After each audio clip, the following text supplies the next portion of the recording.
With infinite complacence, people went to and fro over the earth about their little affairs, serene in the assurance of their dominion over this small, spinning fragment of solar driftwood, which by chance or design man has inherited out of the dark mystery of time and space.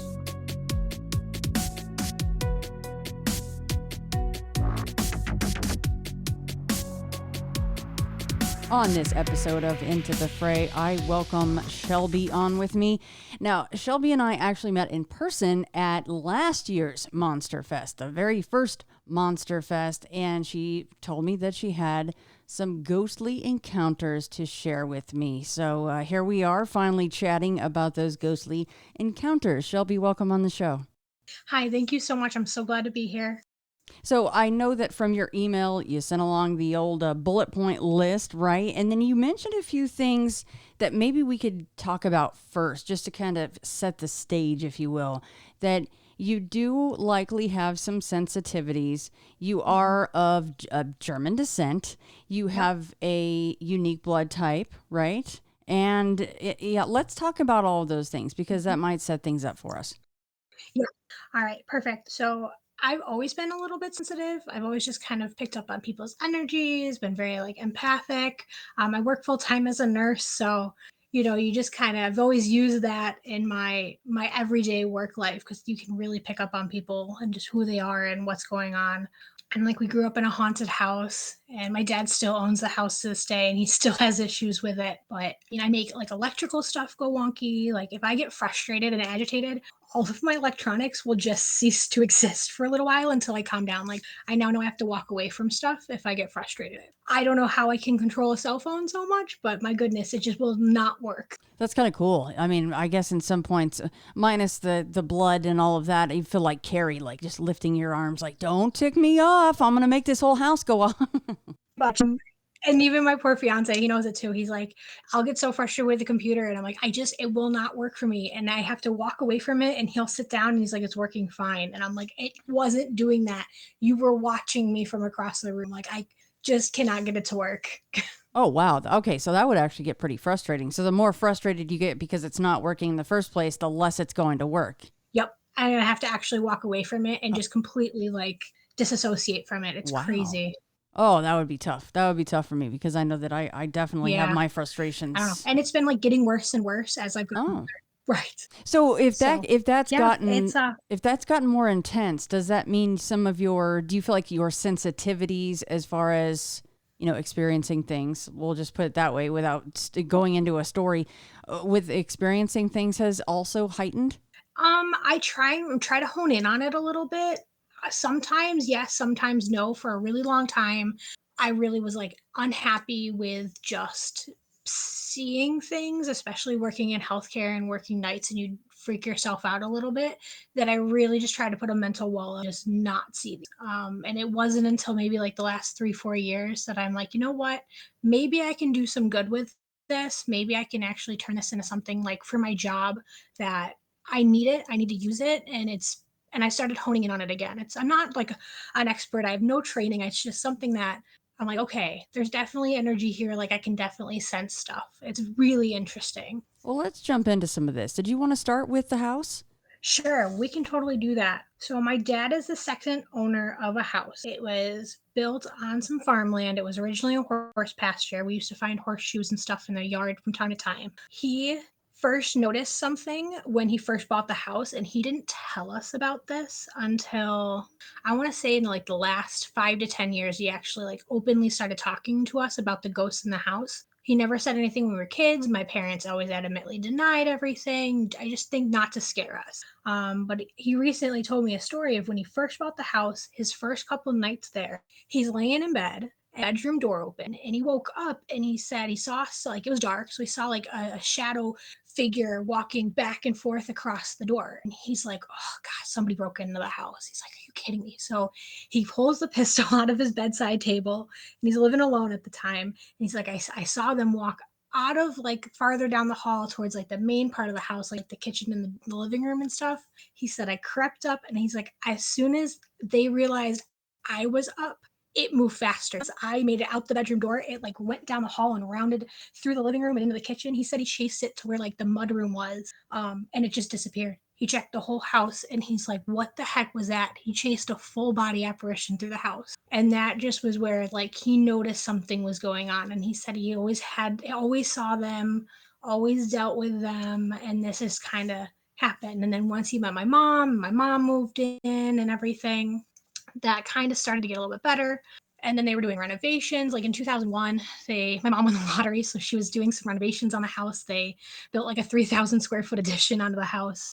And, that's when we were pretty young. It was probably like 8 or 9 at the time of all of this. And like there was always some activity, but my parents always brushed it off as, oh, you're having a bad dream, you're just a kid, all this stuff. So it was brushed off my whole life. It wasn't until I was in my adult life, I was in my early 20s. I moved back home, kind of like being exes and everything, and like between places. And I was going back to school to be a nurse. And I'm living at home with my dad, and my parents are divorced at this point. And I'm in my childhood bedroom, and I wake up, and I'm like, I gotta go to the bathroom. So I walk out, and there's this long hall, and it leads into the living room, and you can kind of kitty corner see the kitchen. And I stand up, and I'm like, okay, no, what is that? And I'm looking and I'm like, is that somebody standing in the kitchen? And they were like peeking around the kitchen wall. Like you can almost see their like shoulder and head peeking around it. And as soon as you like make eye contact with this full body shadow apparition, it like ducks back into the kitchen. And I'm just like, I don't have time for this. I gotta pee. So I just go to the bathroom and go back to bed. But that's the kind of stuff that's in the house all the time. And it seems so intelligent. Like it knows that we're there. It knows everything. Like I've seen them, my dad's seen them, and I've seen them. I mean, that's extremely interactive. It seems like so. And the thought is that this shadow is the same one each and every time, or has there been different shapes and sizes? It's always the same one every time. It's just this silhouette, I would say, of a man because it's really thin and tall, and it's just solid black. But it's a perfect silhouette of somebody. And it's tall. Head almost goes to the top of the door frame. I don't know who it is.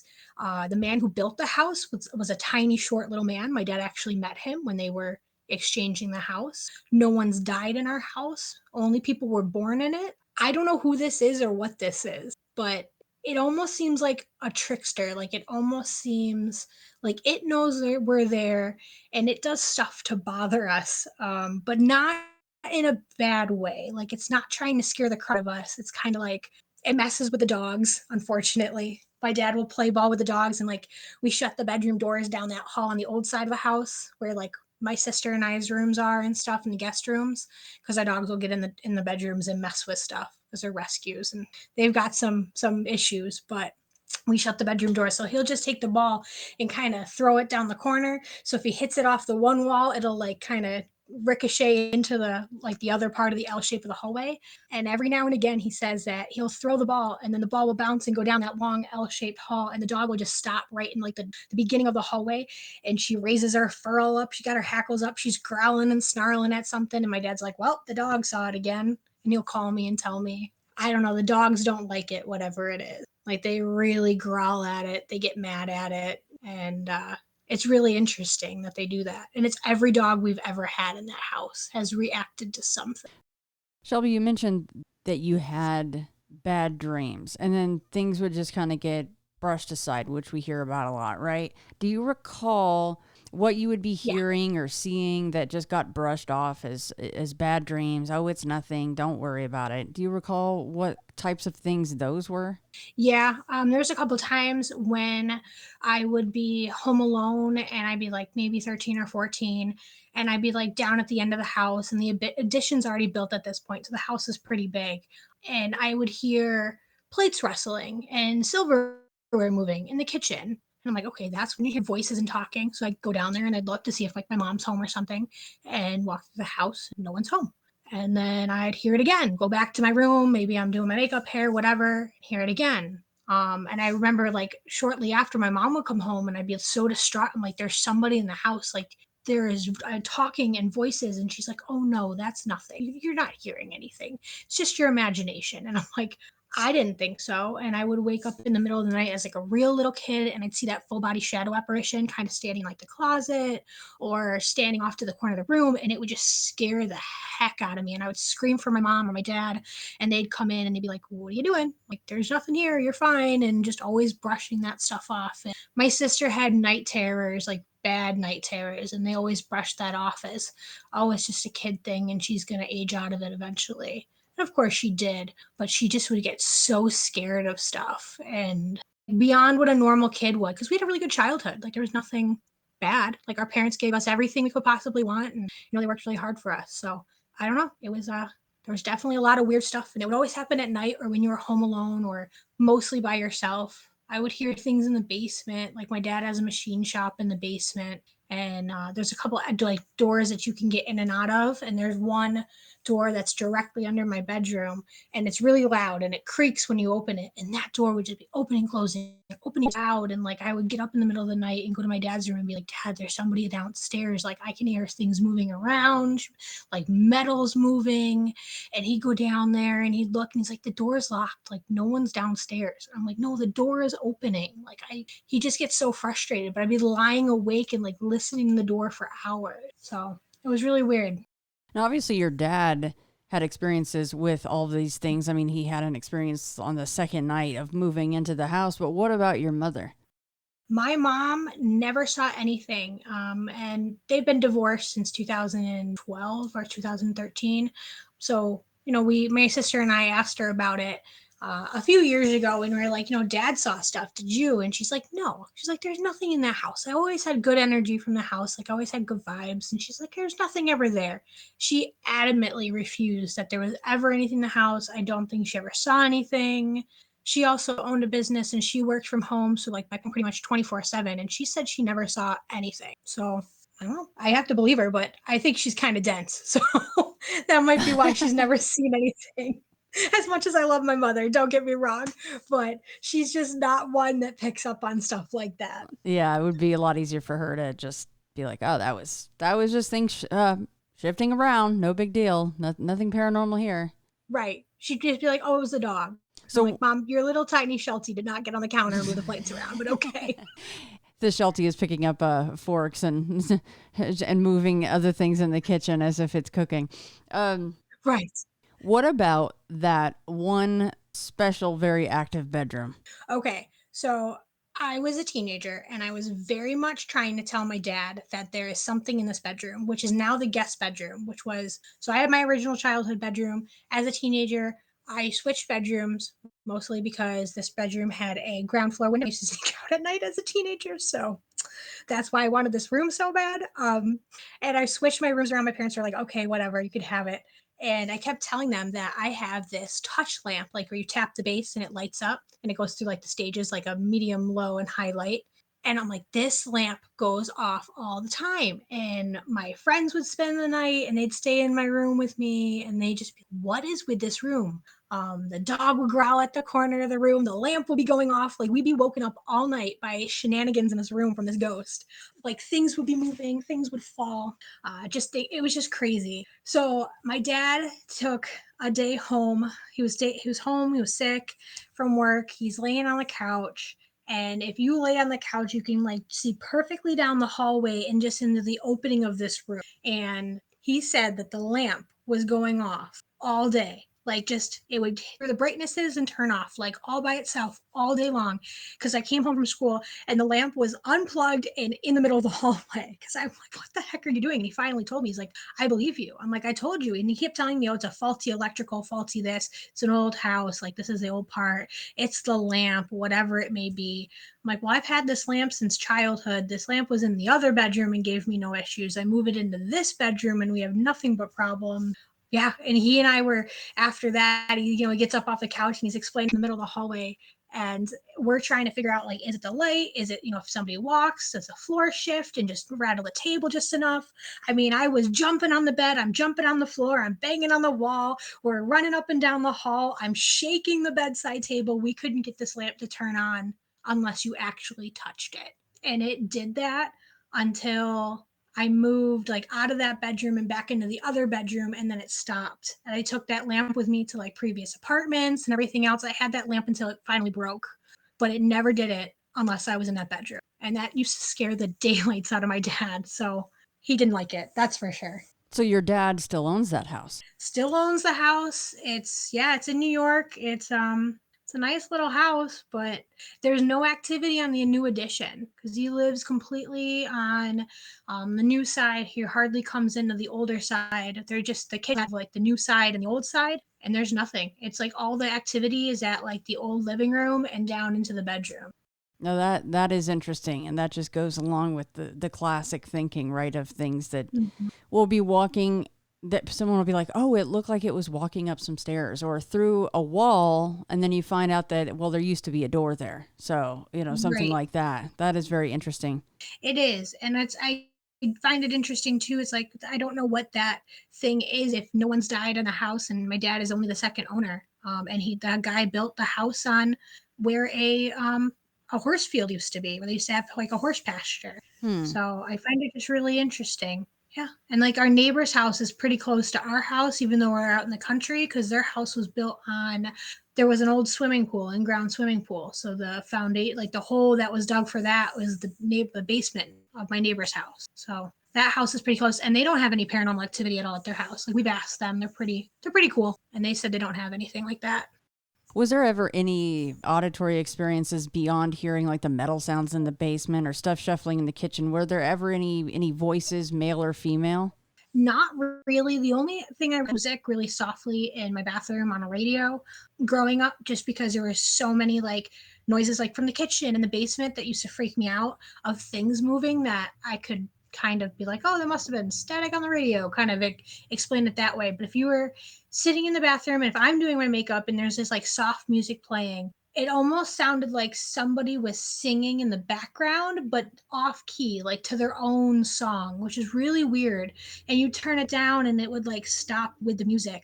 Like I heard it, my friends would hear it, my sister had heard it a couple times, and it wouldn't happen all the time, but once in a while, it sounded like a woman singing, but off, like it was off key, like it wasn't going along with whatever music we were playing. It was like its own separate song. It's very strange, but it was too quiet to actually make out what it was.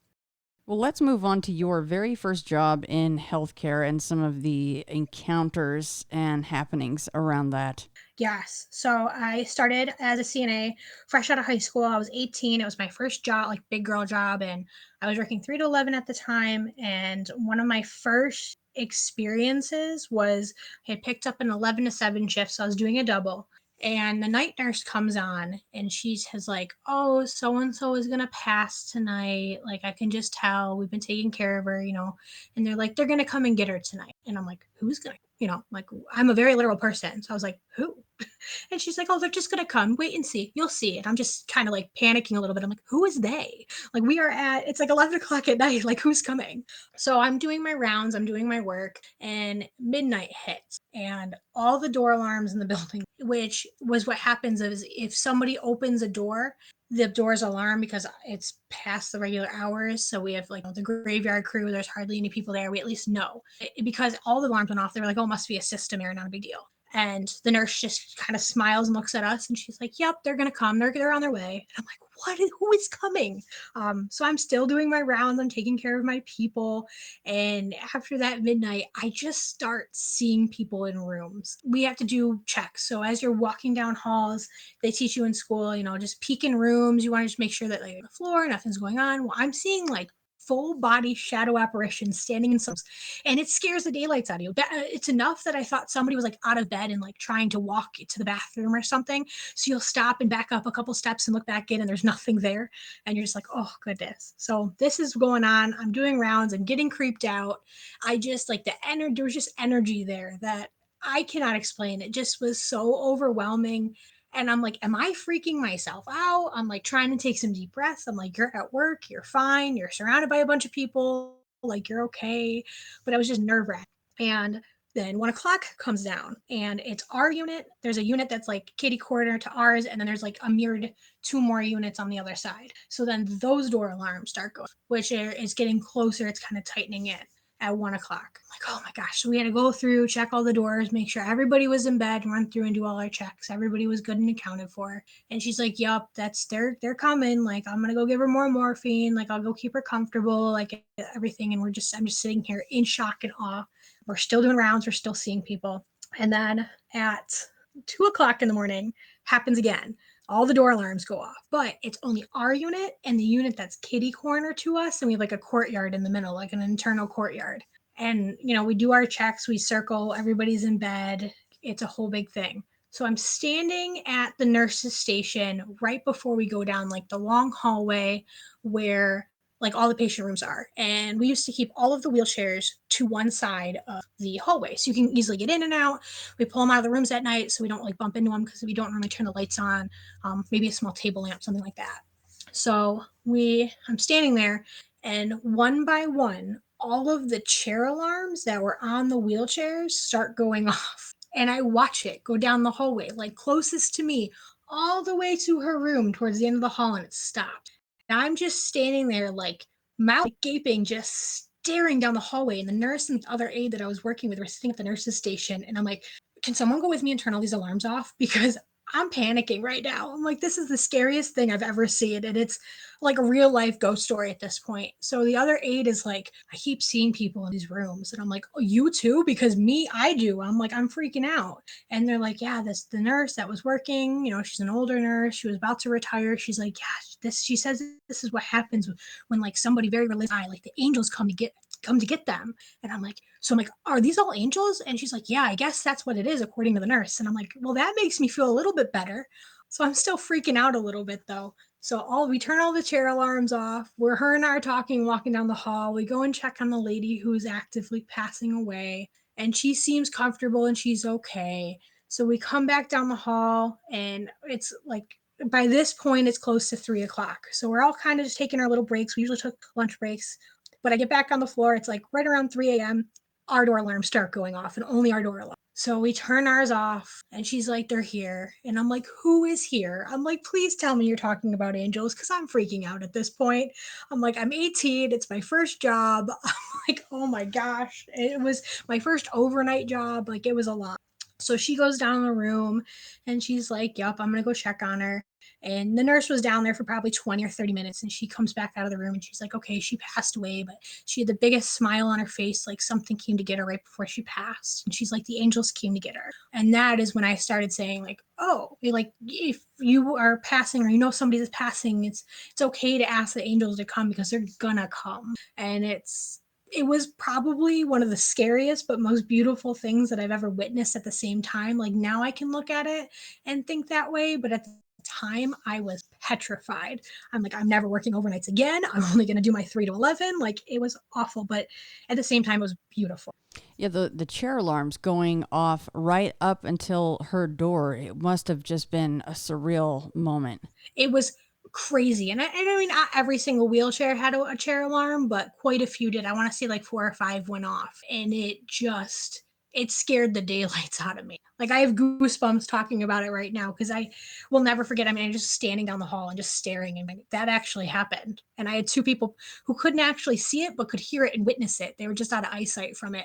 And they both just acted like this happens all the time. So that's kind of what freaked me out more, was everybody was acting like, oh, this is just a regular occurrence on night shift. So So matter of fact about it. I love that. Like, oh yeah, yes. yeah, of course there's people in the room. Just like you see that too? Yeah, of course. Right. Oh gosh, I have one more that also we saw a full body shadow apparition, and I'm on the rehab unit, so it's like the newer unit. I was working an evening shift. It was closer to like 11 o'clock. It's during the winter, so it's dark really early. And we had a guy that was jumping out of bed a lot. He had a bed alarm on, so if his bed alarm went off, we knew it was him. So he was jumping out of bed, and I went down with another aide. So we walked all the way down the hall. Of course, he had to be the last room. So we walk all the way down the hall, get him back to bed, whatever. We turn the alarm back on, and then we walk back up to the hall, and we pretty much were standing there because we're like, he's going to get wrecked. So we're both just standing there at the end of the hall, staring down the hall, and a full body apparition like briskly walks out of his room and like cross the hall and into the next room. And her and I are both like, we turned that bed alarm. Like, that's not him, is it? And she's like, no, it's not. And I'm like, we got to go look. And she's like, that was jet black. I don't want to go look. And I'm like, we gotta. So, when you're kind of like talking to somebody and you're just like, did you see that? Yes, I saw that. And it was, so we ended up going down together and we did a whole walkthrough of all the rooms and there was nobody. Everybody was in bed. All the alarms that needed to be on were on. Pretty sure we saw another ghost that day and that was scary.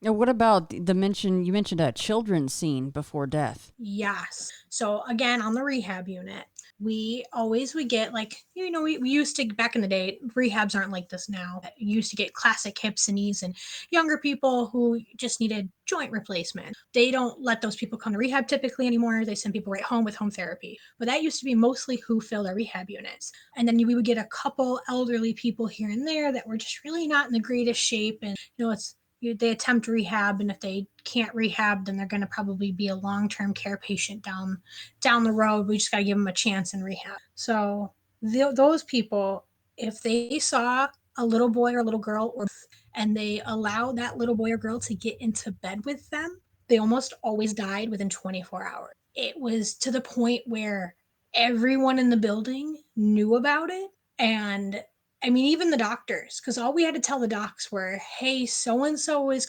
saying that they saw the little girl and they slept in bed with them all night. And when we woke them up in the morning, they were so panicked and so upset because the little girl was gone. They just spent the whole day looking for them. And like by the next day, they were usually passed away. It was so wild, just so in the consistency of it. It was always the same little girl and a little boy that would come and stay with them. Wow. And spend the whole night.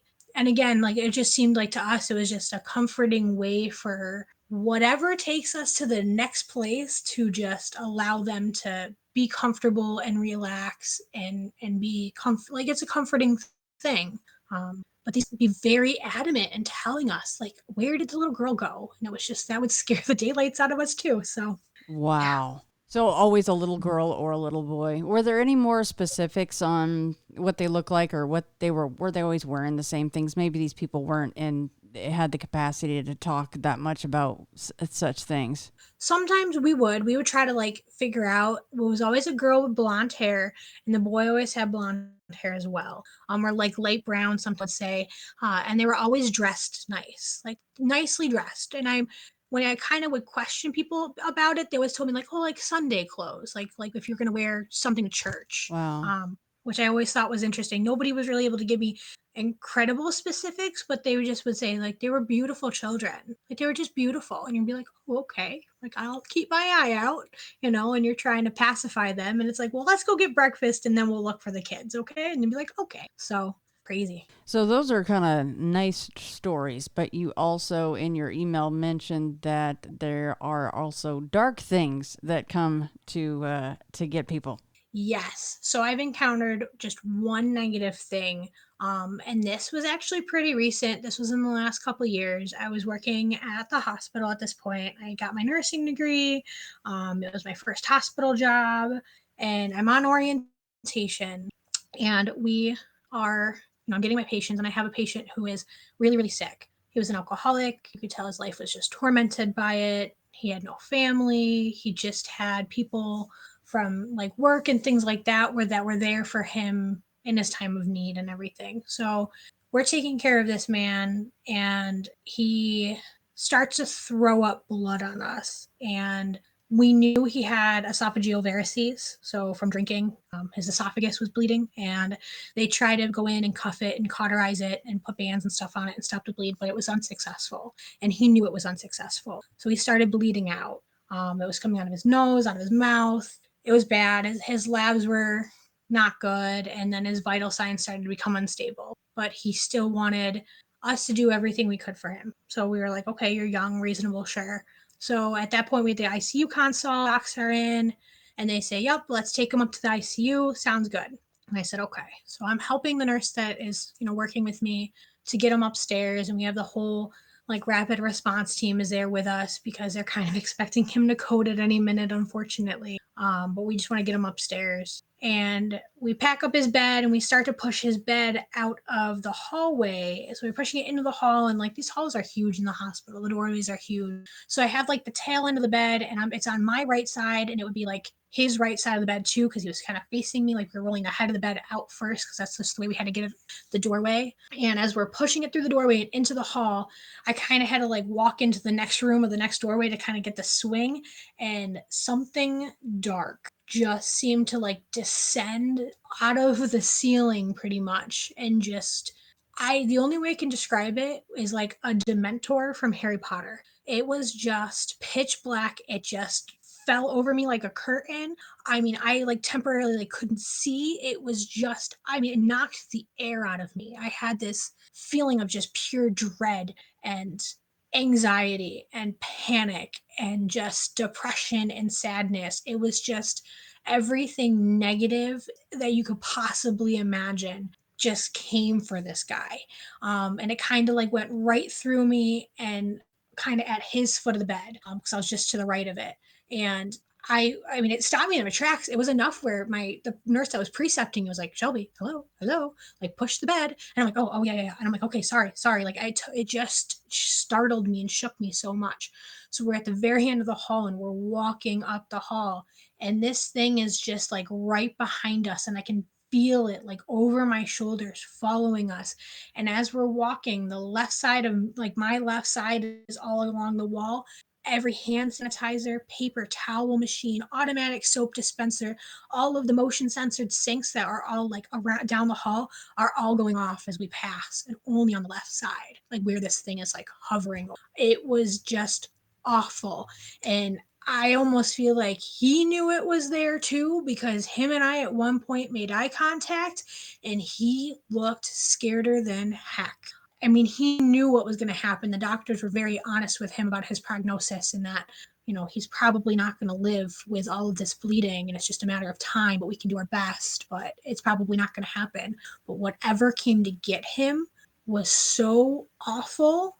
I mean, if that isn't enough to make you want to be a good person in life just to avoid that, I don't know what is, because I've only seen something like that once, and just the anxiety and the dread that I felt from it was awful. So bad. Boy, that makes you wonder what he did. Not that you'd probably want to know, but it must have been something pretty bad.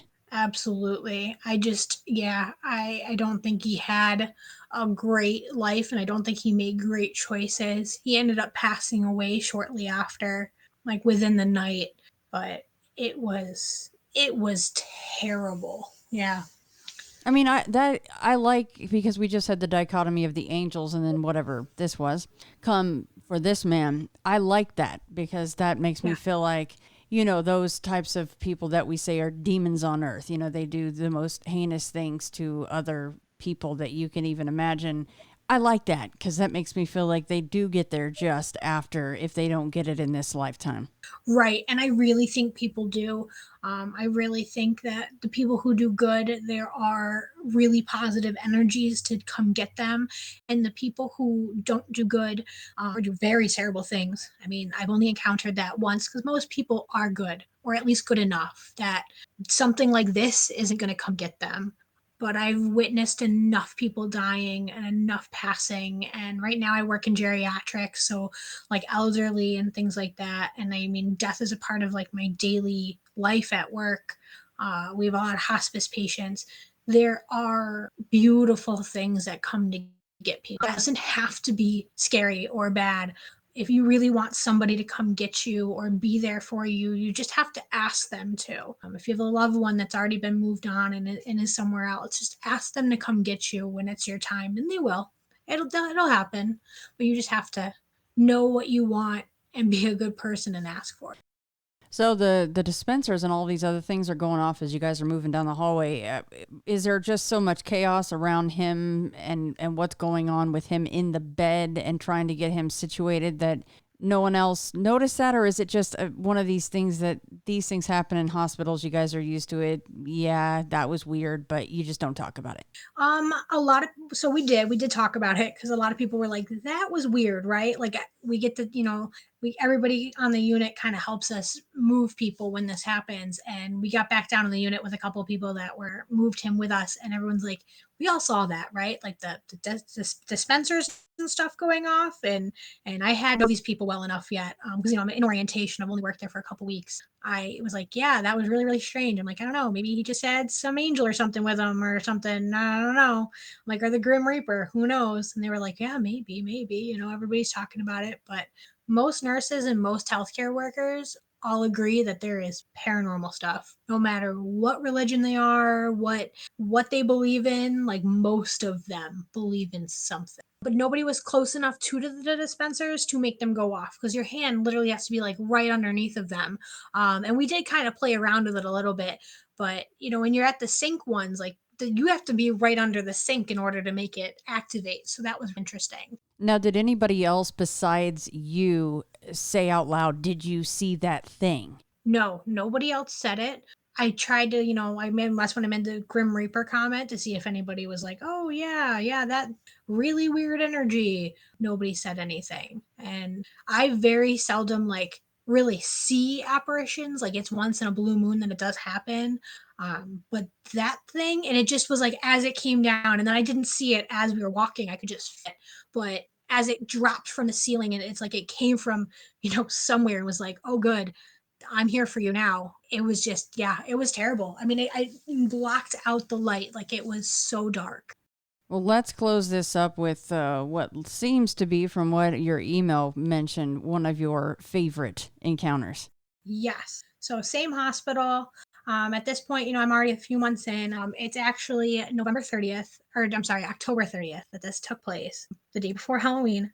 So we get a person on the unit. I'm on my unit, not the same one that this all happened on, a different one. And we are chit chatting with this guy. He got admitted for just some like abnormal EKGs, just needed more workup, some more testing. They kind of were like, well, we're pretty much going to observe you, but we're not going to put you in obs, so we're going to hold you on one of the units. So we're like, okay, we get to know this guy. He's just a really nice guy.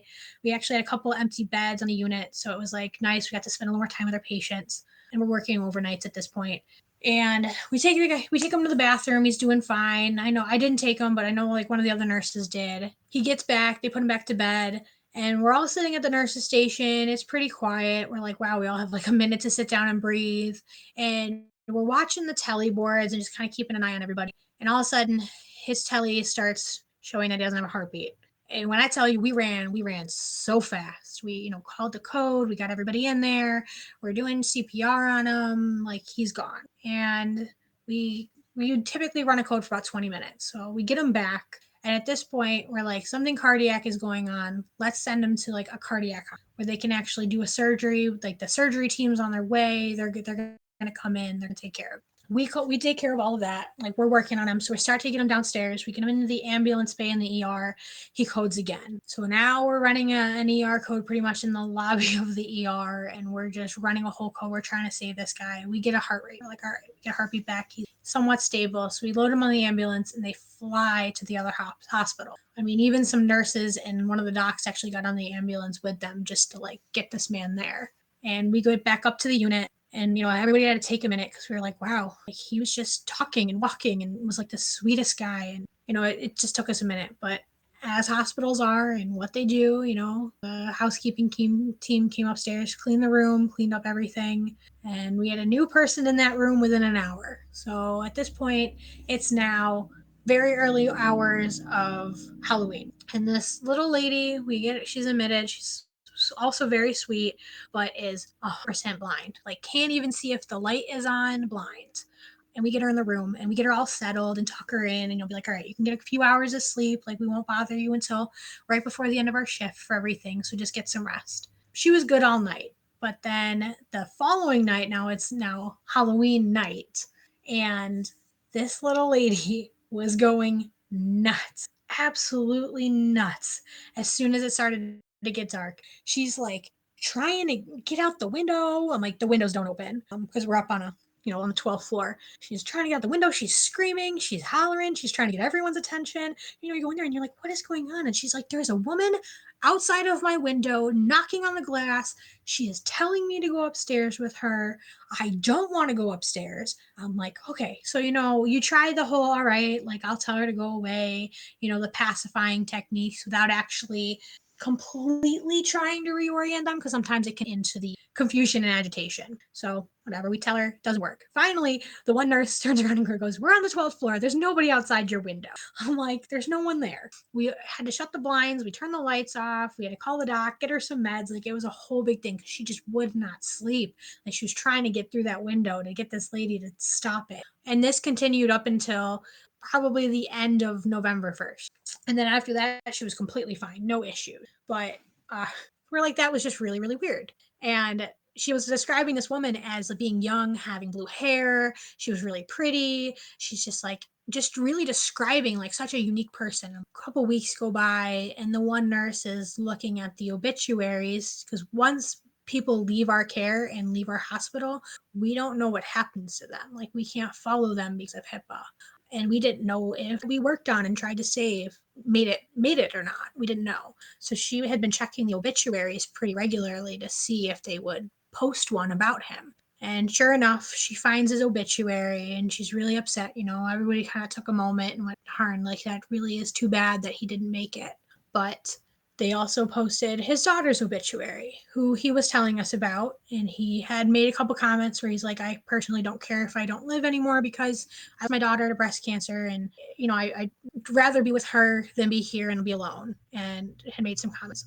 They had their obituaries side by side, and they had her picture in it. And she had striking blue hair and was young and beautiful.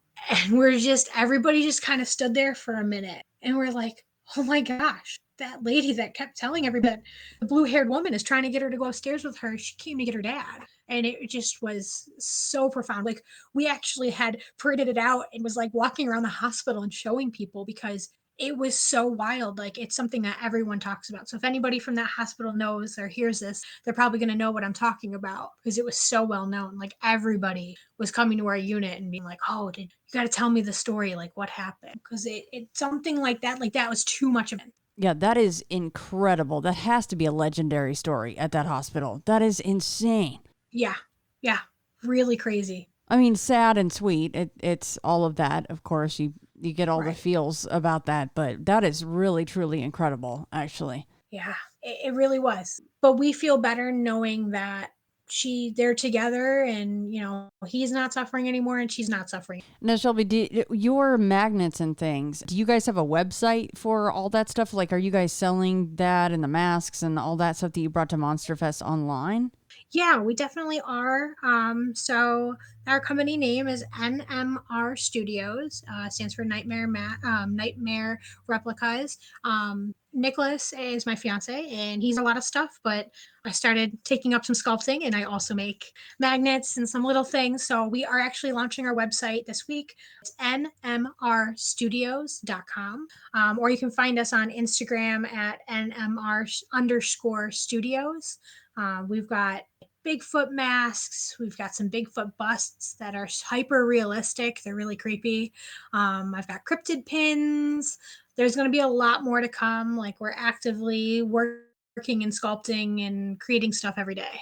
All right, perfect. I will make sure to link all of that. That is excellent, because I was looking at some of the pictures that you sent me of what you were taking at Monster Fest, and I'm like, I sure hope they're going to be selling these outside of Monster Fest. So I will make sure to link those. And is it okay if I put some of the photos that you sent me in the show notes for this episode so that people can see? Awesome. Fantastic. Well, Shelby, thank you so much for coming on and sharing these encounters with us. Thank you. Thank you so much for having me. Love the show. We're huge fans. So we're going to get some more listeners for this one.